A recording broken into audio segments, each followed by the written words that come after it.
Hey everybody, welcome back to 7 Miles North Music, Art, and Story, and I'm Richard G. And thank you for tuning in. I got a little story I want to share with you. It happened back in the this happened back in about 77, 78, and this had been on a Sunday back in Harmon County in Hollis, and on a Sunday afternoon, and there's not a lot to do in our little town of Hollis, so we have to sometimes create our own entertainment. And this is this is one of those times that we've created a little entertainment, and I want to share it with you. But I was riding around with a good friend of mine, and we, just trying to figure out, well, what exciting are we going to do other than maybe get into a little bit of trouble or something. And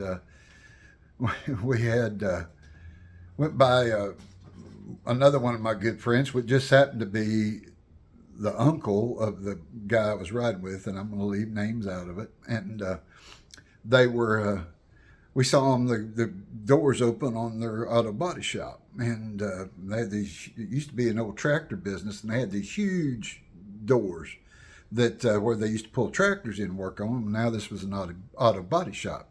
So we're going by there, and we can see there's a group in there, and they're airing up a giant raft. So we pull in, got to figure see what the heck's going on. And my friend there that worked at the shop, him and his brother and his dad, my friend had got a cousin of his that lived down in New Orleans.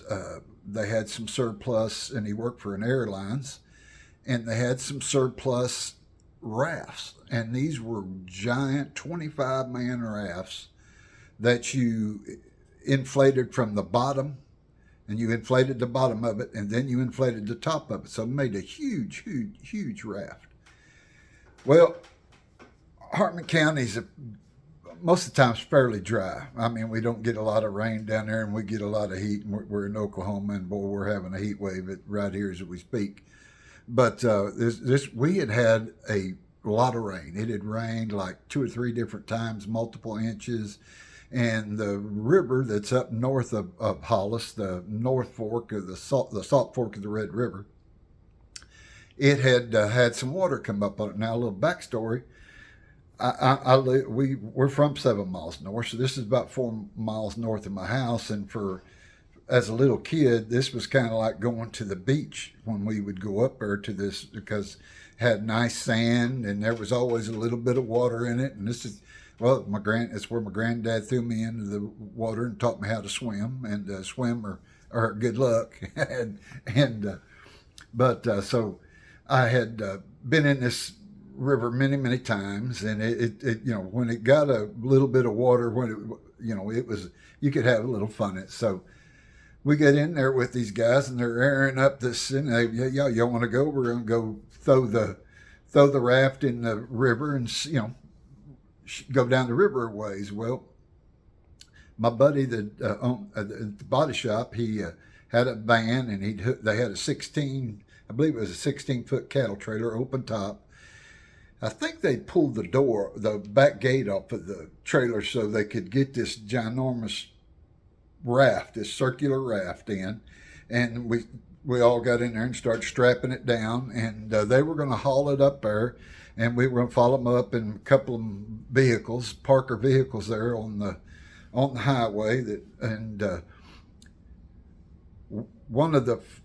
were 3 brothers and a nephew in this raft, and I don't want to use their names, and several other people. There were 8 of us in total, and one of the other brothers was going to take the van and the trailer and drive to the community of Mangum, which was about a 30 miles or so, and he would wait for us to get down there at the Mangum at the bridge there, and we'd load up in the van and all ride back and get our pickups, be done by the end of the day. Well, it's about 2 o'clock. We got there and got in the river. Again, I went home, got changed, got on some clothes that I, get in the river and play and mess around. And we stopped and got us a 12 pack of beer, and we're going to go have a good time in the river. And I remember telling, and I lived with my grandmother at the time, and I remember telling my grandmother, might be a little late, going to go shoot the river. And she said, well, you better be careful because you may all drown up there. Well, that was kind of how my grandmother, that's kind of how my grandmother always was. There was always going to be something bad, that could happen, on these trips. So we meet everybody up there. We all get out and we get the raft, towed it all down there, and it's fairly heavy. It took all 8 of us, and we get it down there and get it in the water. Now the water wasn't much over ankle deep, and we get in it, but it's moving just a little bit, and it's clear. We could see fish. I mean, we were drinking beer and just gonna go. Now we did. One of the guys, I do believe, well, I know he did, but he worked for the one of the utility companies, and he had brought some poles. And he had some long poles that we could help, move ourselves around in this unsteerable round raft, because it's round. It's going to kind of do the. So we're gently rolling down this water, having a good time. Heck, half the time we'd get out and chase fish or whatever, and just sometimes we had to get out to help because the raft wouldn't go any further because it wasn't deep enough. Well, about several hours into this little deal, and the water started picking up a little bit, and we started picking up momentum and going a little quicker. And really and truly, the river had then the water. It was all bank to bank nearly. And this doesn't happen very often. So we bank to bank water, and we're moving pretty rapidly. And we all decided that, hey, when we get down to the river bridge at Mangum, we'll just tell the other brother with me to drive on down to Altus, down by the Altus where it crosses. There's another bridge crossing down there, probably about another 20 miles or so. And heck, we'll just go all the way because, man, this has really been nice, pleasant. It wasn't super hot. We'd had a lot of rain.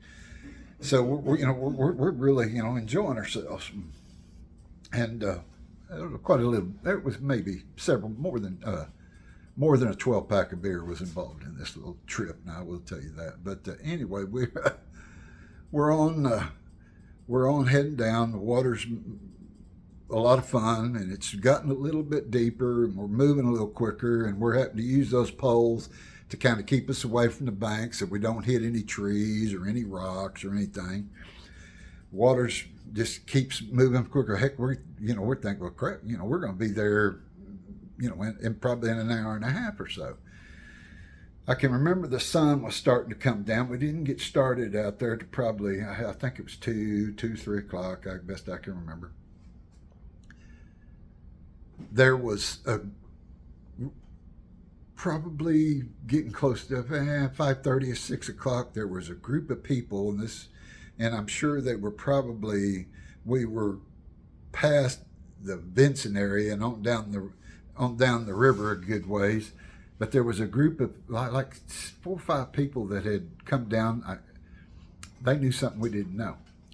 They had come down to watch the river come down. My granddad had told me, I can remember as a kid, and my grandmother, that you do not want to be on the river when the waters come down. In other words, if there's been big rains up, which west and north of us, that this all flows, and I do believe this North Fork all winds up down in the Red River. I'd heard this all my life, never seen it happen, never watched that, so I didn't know about it.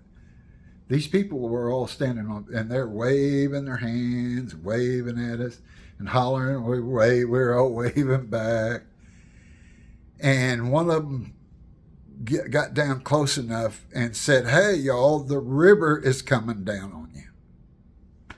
Well, we just thought, well, great, man, this will really be fun, because we'll really get to move on down there, not knowing what we had in store for it. We continue on.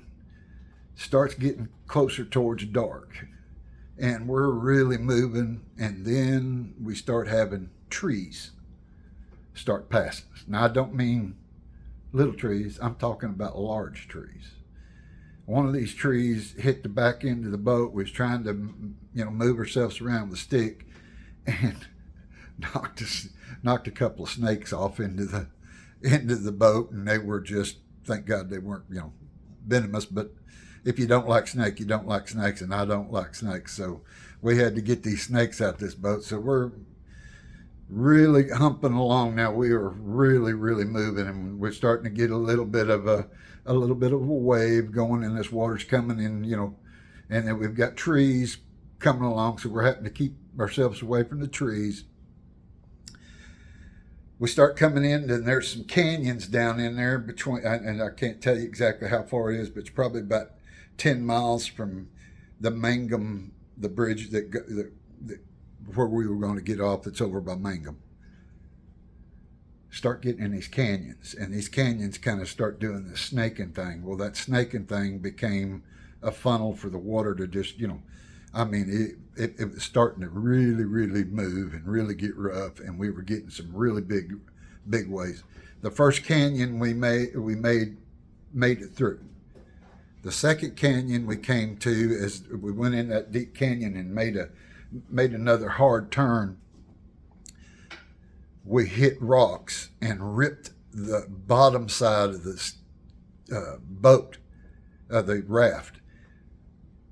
Now, it aired up bottom, and then you aired up the top, so you wound up. We still had air, but and we hit, and now we're like part of us would be up in the air when the waves would come, and then you come down, and the front of the raft would be back up.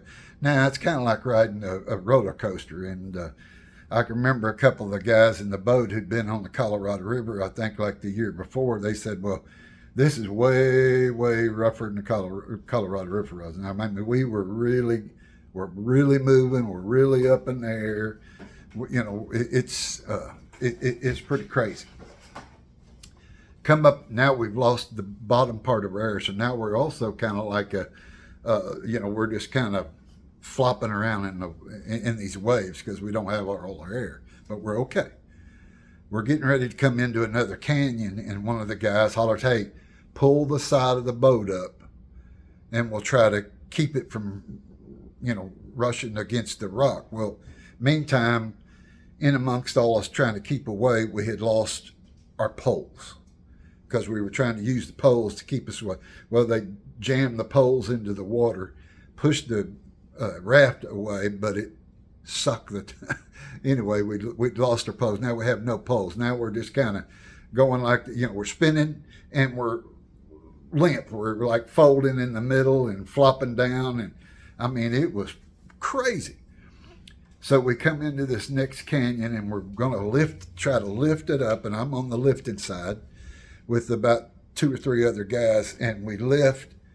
And I'm telling you, you can kind of, talking about it, and kind of hear the sound. As we went across that rock face, you hear whoosh. It ripped the whole side of this is how fast we were going and how wild this thing was. It ripped the top part of the boat out. And then I heard everybody say, jump, get out, So everybody starts jumping out of this raft into this raging river. I'm on this side by the canyon. Come to find out later, I'm the only person who jumps off on the canyon side. Well, I jump off on the canyon side, and I don't believe I had I didn't have a life jacket. And I wear glasses, and I wear them for a reason. I cannot see. And I've had this problem nearly all my life. So now I'm being hit by waves, and I'm holding on to this canyon. I've got some rocks, and the water is hitting me. And I'm in my mind, I'm thinking, boy, don't lose I can't lose my glasses. I won't be able to see them. We're out here in the, it's probably 10 o'clock or so at night now, and it is I mean, this water is insane. The roar, you can't hear and I mean, huge trees coming through, and I mean, just in groups. I mean, it was insane. I managed to work my way along this wall and hanging on for dear life. And I find these roots, and I'm able to help myself with the walls have kind of been falling in. So I can use the roots, and I get myself pulled up where I can get up on some dry land. And I mean, I am wore out from this. And I was in my early 20s, and I finally get to where I can stand. Now here I am. No one. I'm hollering. I can't hear a soul. I think everyone's drowned. I mean, kind of a little bit of be honest about it, is in a little bit of panic. So I start trying to work my way along the banks of this river, and it's really hard because the terrain is up and down. And what's really famous about Mangum is they have a rattlesnake derby. And this is summertime, and we are in some of the ground where they hunt rattlesnakes. So now, you're in the dark, you think you by yourself, you think you just lost 7 friends, and 7 people have probably just drowned. So I'm like I said, I'm kind of desperate, and I'm moving myself down there, and I think, well, I'm going to walk. If I have to, I'll walk this old dadgum backside till I can't, and find, but anyway, I was proud that I wasn't in the water, and I was praying that my friends were okay. Got away from the roar of these, and it straightened back out. There wasn't evidently we must have hit the last of these hairpin curves in this river at this junction. Get down a little ways, and the water's still, I mean, bank to bank, just rolling. I mean, it's just woo woo, over and over coming. And I hear somebody hollering Richard, and I'm like, okay, man, they're okay. I start hollering back. Keep walking on down, and I'm able to get in the water and start working my way across the water, walking up into the river, and had another guy come and met me about halfway, and we were able to make our way, like I said, walking up this thing, trying to fight it, because you turn your back to it, it's going to sweep you away. Got to the other side. Now we're all together. Everybody had made it. And, my buddy that rode with me up there told me that he would have drowned if it hadn't have been when he dove out for the front part of the raft, that he did. First thing that happened to him, he wound up in the middle of a tree. And he said he climbed up out of that tree and was able to jump and then move out of the tree. He said the tree was going to drown him and the water was going to, but so everybody made it. We all got to the other side. Now we're over here on this other side of this river. We're probably 10 miles away from where we were going to be picked up at. We're already probably an hour, maybe an hour longer than we should have been out on this river. So unbeknownst to us, we already had people who were out looking for us. We didn't realize this. They had already, the matter of fact is, they'd even got a hold of one of our local spray pilots, and he'd got in his plane and he flew the river, and he saw the raft because the raft had emergency lights on it. Well, it had sunk, but the lights he could see. So he's radioing back to him. He said, "Man, I found the raft, but there's nobody in it, and it's underwater." But he could see the lights reflecting in them. So we probably sorry we caused such pandemonium, but this little fun thing turned into a kind of a nightmare. But now we've got this issue is, I think there were like 2 or 3 guys that had on life vests, but there was probably 4 or 5 guys that lost their shoes. Now I had my shoes and I had my glasses, and that was all I cared about. Well, we've got guys that don't have shoes, and we're about to have to walk into some really, really bad country. Excuse me, folks. But we took and cut. These were those old style life jackets that went around your neck and had the little orange. We took and cut those. We had one of us had a pocket knife, and we cut those life jacks where they went around your neck, cut them in half, pulled the stuffing out, and we could strap them on these people's feet that didn't have shoes on. And then we commenced trying to walk out of this place, and I'm telling you, it was a nightmare. We had these, I believe they're called salt cedars, these wispy cedar trees that are all over the rivers. And I mean, they were thick. We had to, fight, and no flashlights. We're out, and it's dark and it's late, and we make our way. We make our way through these fields, and we find an old road, and we start walking. And, we're trying to figure. Well, we knew this guy was going to be down there at a certain time, and I don't remember what time it was. We had somebody had to watch on him. We know now we're probably a couple hours late, and it's probably getting. We've been walking a good while, and it was after midnight, and it's probably getting closer to 1. Well, 2 of the guys see this barn, and they say, "Hey, I'm going to walk towards the barn," because there was a light in the distance, and they said, if there's some way we can get help, we'll get back to you. Keep walking, because we knew if we kept walking south, we were going to hit a road that ran east and west, and we knew once we got to that east and west road, we could head east, and we'd wind up getting back to the highway that we needed to be on to get to that bridge. Now we were going to have a long walk, but that's what we were up to. Well, the 2 that went out, luckily they were mechanically inclined. They were able to hotwire a gentleman's tractor, and I apologize for that, but they hotwired this guy's tractor, and they drove that tractor, and they got to the bridge, and let them know that we had, and now there's sheriff's department and there with the van, because they're concerned about they're explaining, hey, these guys are lost on the river, so they tell them, no, these guys are all right, and they wind up drive back in the van, pick us all up.